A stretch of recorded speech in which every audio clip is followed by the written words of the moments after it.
Fala pessoal, hoje o Anderson chega no Rio de Janeiro com sede de conhecimento para falar com ele que é enfermeiro, professor, foi subsecretário de saúde e diretor de posto de saúde também. Hoje é mais que uma conversa, gente, é uma aula com ninguém mais, ninguém menos que Paulo Roberto Ferreira Machado. Conto com você, vem comigo, roda a vinheta.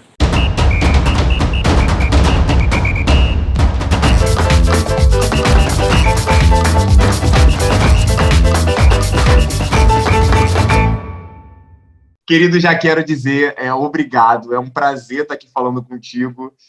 Eu não sou muito fã da palavra idolatria, mas eu não consigo encontrar um outro sinônimo do que você representa para mim. Você é um ídolo, você é um símbolo, você sabe que você é uma pessoa que mudou o percurso da minha vida num dos períodos mais importantes, que foi a minha formação superior, mesmo tardia, mesmo com dificuldades, você esteve ali presente me ajudando demais. Agora eu vou parar de falar, a palavra é contigo, o espaço é seu, se apresenta da forma que você achar melhor. Primeiramente, nunca é tarde, tá? Sempre, cada coisa no seu tempo, né? Nunca será tarde. E, assim, me deixa emocionado você estar falando essas coisas de ser uma referência, né? Porque isso aumenta e muito a responsabilidade, ainda mais de estar falando agora para você aí no seu canal, né? Então, assim, eu sou enfermeiro, Paulo Roberto Ferreira Machado, sou conhecido como Paulo Machado, me formei pela Unirio, Universidade do Rio de Janeiro, em 76, me especializei em obstetrícia e saúde pública. Saúde pública é a área que eu amo, toda a parte de saúde coletiva. E aí segui minha carreira como enfermeiro, e quando chegou em 2002, o professor Márcio Tadeu foi convidado para montar um curso, criar um curso de graduação em enfermagem na Universidade Veiga de Almeida. Assim, quando ele foi convidado para criar esse curso, e era um curso bastante ousado, porque pela primeira vez ele estava colocando turma de graduação à noite, nenhuma outra universidade tinha formação noturna, então o pessoal que trabalhava aqui nunca tinha chance. Então, o próprio técnico de enfermagem que queria se graduar, ele teve esta oportunidade de trabalhar durante o dia e fazer a universidade à noite, por exemplo. Então, uma coisa bastante pioneira, bastante interessante. Ousadia, características do Márcio Tadeu. E aí ele veio e me convidou, eu era diretor nesta época de uma unidade de saúde, de um centro de saúde, eu era diretor. Ele me convidou, essa época, para fazer como se fosse um teste, né? Ser um professor convidado para ver se isso daria certo, assim que ele criou o curso. Eu fui, isso deu certo, os alunos que foram os grandes avaliadores adoraram a forma de dar aula, a metodologia, e aí eu estou lá até hoje, desde 2003 até hoje, 2020, ainda como professor do curso de graduação de enfermagem. Eu estou pensando aqui, e eu queria agora ter a oportunidade de fazer a primeira pergunta que eu tive acesso na sua aula. Eu lembro até hoje, você entrou na sala com o dedinho para o alto, dizendo: eu sou Paulo Machado, e perguntando, e perguntando para a gente o que é saúde. Eu quero te devolver essa pergunta hoje. O que é saúde, Paulo? Pois é, quando a gente fala assim para uma pessoa, você é saudável? Você tem saúde? A maioria das pessoas tem uma concepção de saúde: eu não tenho pereba nenhuma, eu não estou com febre, eu não estou com dor. A concepção de que ter saúde é a ausência da doença, né? Isso é uma coisa até conceituada pela própria Organização Mundial de Saúde. A OMS, em 42, ela conceituou saúde como não é só ausência de doença, mas é o bem-estar físico, mental, social, enfim, uma coisa utópica, né? Inacessível, inatingível um negócio dele. O Brasil, na época que houve a reforma sanitária, e aí homologada justamente as suas propostas na 8ª Conferência Nacional de Saúde, em 86, que é quando cria-se o SUS, a partir deste momento, na 8ª Conferência, começou-se a discutir um novo conceito de saúde. E aí o que ficou conceituado como ter saúde? Ter saúde inclui vários determinantes e condicionantes do processo de saúde e doença. Ou seja, você ter saúde, você tem que ter trabalho, renda, habitação, lazer, transporte, acesso, uma gama tão grande de coisas que a gente entende, então, que ter saúde é muito mais complexo do que, olha só, eu não tenho nenhuma lesão, eu não estou com a febre, eu não estou com a dor. Você só tem saúde quando você tem essa coisa social contemplada, religiosa contemplada, e você tem a renda, tem o seu trabalho, tem a tua autonomia para você poder ter o autocuidado, ou seja, você intervir e cuidar da própria saúde. A partir desse momento, você tem saúde, quando você é uma pessoa capaz de intervir e de se autocuidar. Então, isso é ter saúde. Uma das coisas que a gente está vivendo agora e que é muito bem explicado por você e pelas buscas que você coloca para que a gente faça, é que a maioria dos problemas de saúde poderiam ser resolvidos na atenção básica, ou seja, 85% do que a gente tem de problemas de saúde, aí a gente vê saúde como presença de doença, vamos dizer assim, poderia ser resolvido nos postos de saúde, nos centros comunitários. Desde lá do século XIX, por exemplo, a organização da assistência à saúde sempre se deu de uma forma voltada para o curativo, ou seja, focada na doença. A cura o tempo inteiro, a assistência, o próprio profissional médico sendo o centro da atenção. Você tem uma equipe multidisciplinar, no entanto, o indivíduo chega procurando o quê? Eu quero uma consulta com o médico. Se você diz, tem uma consulta com o enfermeiro, tem uma consulta com a nutricionista, etc., ele não deseja isso, porque culturalmente sempre foi o médico que foi o dono do saber e do poder, historicamente é isso. Então, o indivíduo chega lá buscando isso.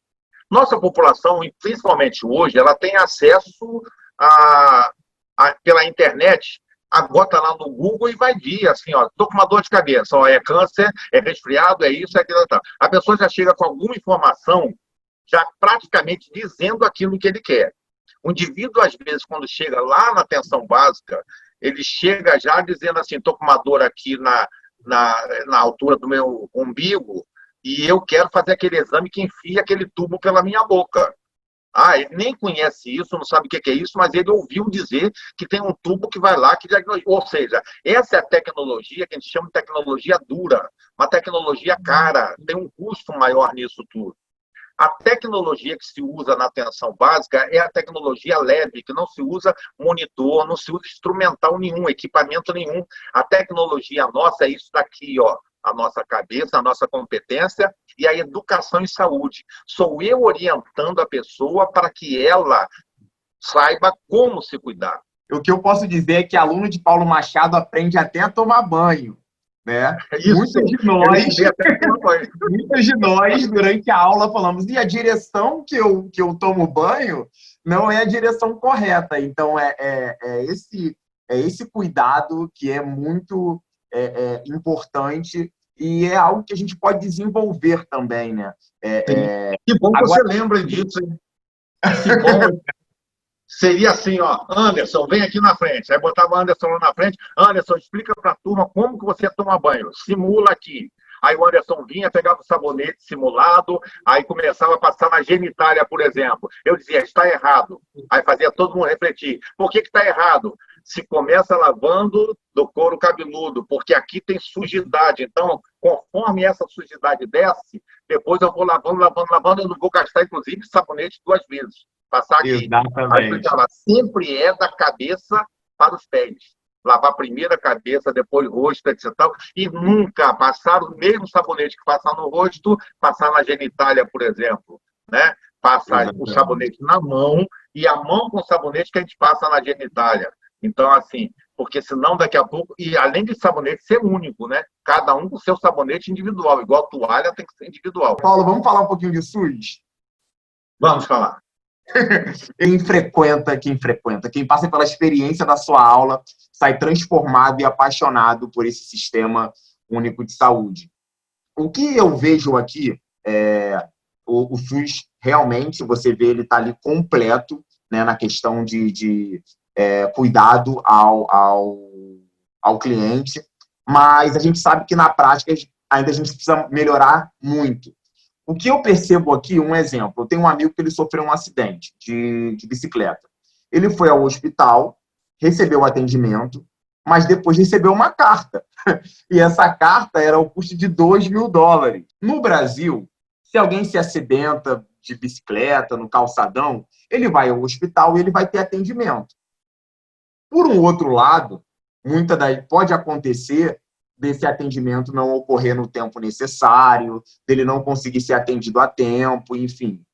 Como é que você explica que a gente tem uma estrutura que atende a todos e que ainda tem muitas falhas, e uma estrutura que é seletiva, porque nem todo mundo vai conseguir pagar $2.000 por um acidente de bicicleta na rua?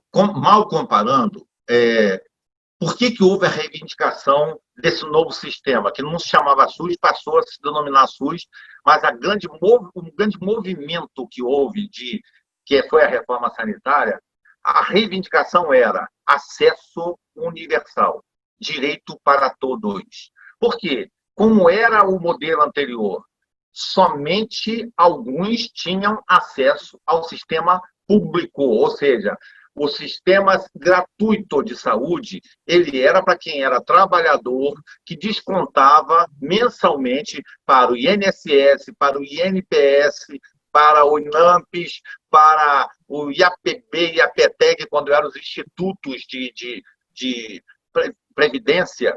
Então, assim, isto muda quando se reivindica que a gente quer um sistema que seja único, universal. Então, assim, o SUS é um sistema fantástico. No papel ele é fantástico, ainda temos muita dificuldade ainda na prática, por questões até de vários interesses, que nem cabe aqui, porque passa por interesses, inclusive, políticos, né? Essas questões.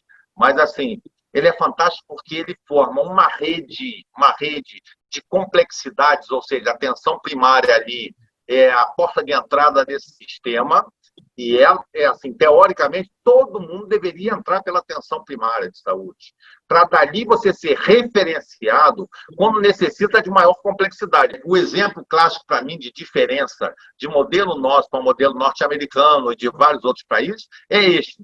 Nosso sistema é gratuito. E aí me chama a atenção, até uma vez, você sabe que a gente trabalhava no carnaval, né, nos postos de saúde que a gente montava lá no Sambódromo, e uma vez eu atendi um casal norte-americano que a mulher, descendo a arquibancada, deu uma torcida no pé e foi até o posto de saúde nosso lá dentro do próprio Sambódromo. Aí eu interagindo lá com ela, fiz tudo, e a mulher perguntando quanto que custava, quanto que foi. E eu dizia que era gratuito, ela não conseguia entender isto. Como é que ela estava plenamente satisfeita, wonderful! E assim, e eu dizendo, não. E ela pegando um monte de... Anderson, nunca vi tanto dinheiro na minha vida, tanto dólar assim na minha frente. E querendo me dar dinheiro, querendo me pagar. Eu dizendo, senhora, não é. Aqui é gratuito, tudo é gratuito. Tive que fazer malabarismos tais para ela poder entender que o nosso sistema era um sistema gratuito. Obrigado pelo carinho, obrigado por fazer parte da minha vida. Eu acho que dá para dividir entre AP e DP, todo mundo que passa por você, antes de Paulo Machado, depois de Paulo Machado. Eu queria agradecer a você pela oportunidade, pelo carinho também que você tem por mim. Eu acho que, assim, carinho a gente não agradece carinho, né? A gente retribui, não é isso? E essa relação aqui é uma retribuição de um carinho, né? Uma via de mão dupla. Então, assim, para terminar, eu dizer para você assim, ó, eu te amo. Eu te amo muito. Fala, pessoal. Obrigado por assistir a entrevista até aqui. Já peço que curtem, compartilhem, deixem seus comentários aqui embaixo, que ele é muito importante para a gente dar continuidade ao diálogo. Eu tenho 2 avisos para dar. O primeiro é que uma parte da entrevista vai ficar lá no nosso Instagram, que a gente não colocou no vídeo para não ficar muito longo. O segundo é que esse vídeo não acaba agora e tem uma homenagem super bacana para você, Paulo Machado. Obrigado pelo carinho de sempre. A gente se vê em breve. Até mais. É um prazer imenso falar sobre o professor Paulo Roberto Ferreira Machado. É um enfermeiro, um professor, um amigo. É um amigo de muitos anos. Fomos colegas de trabalho do Instituto de Hematologia. E depois ele foi meu subsecretário Estadual de Saúde. Eu era subordinado dele. E Paulo continua inteligente, competente, muito eficiente, muito temoso e tirão. Não quero contrariar Paulo Pereira Machado, mas é um belo pai, um belo avô, foi um excelente filho, e eu desejo a Paulo muita saúde, muita paz, muito amor no coração. Olá, Anderson. Parabéns pelo seu canal e muito obrigado pela oportunidade de falar para Paulo Machado, que além de um excelente profissional e mestre, é um querido, é um amigo e essa figura paternalista que Deus me presenteou. É uma honra tê-lo ao meu lado, me apoiando, me orientando e me direcionando sempre aos melhores caminhos. Muito obrigado por tudo, que Deus te abençoe muito, com licença e obrigado.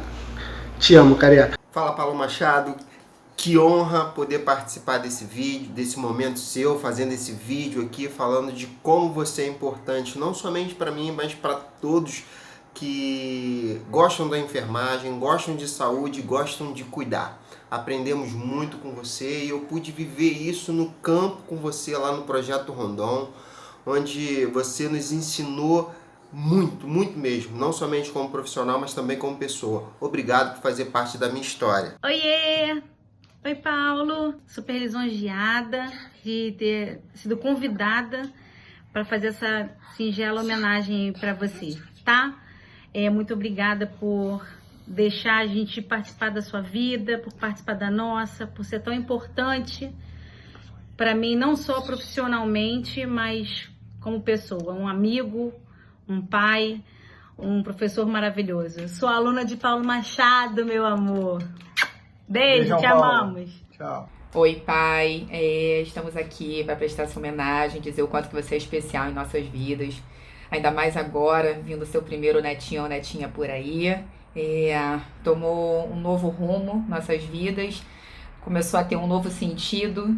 E nós só queremos dizer o quanto que você é especial. Estamos doidos para chegada desse neném, para ficar te perturbando, correndo atrás, gritando vovô para lá e para cá. E você é muito especial em nossas vidas, viu? Te amamos muito, muito orgulho de você.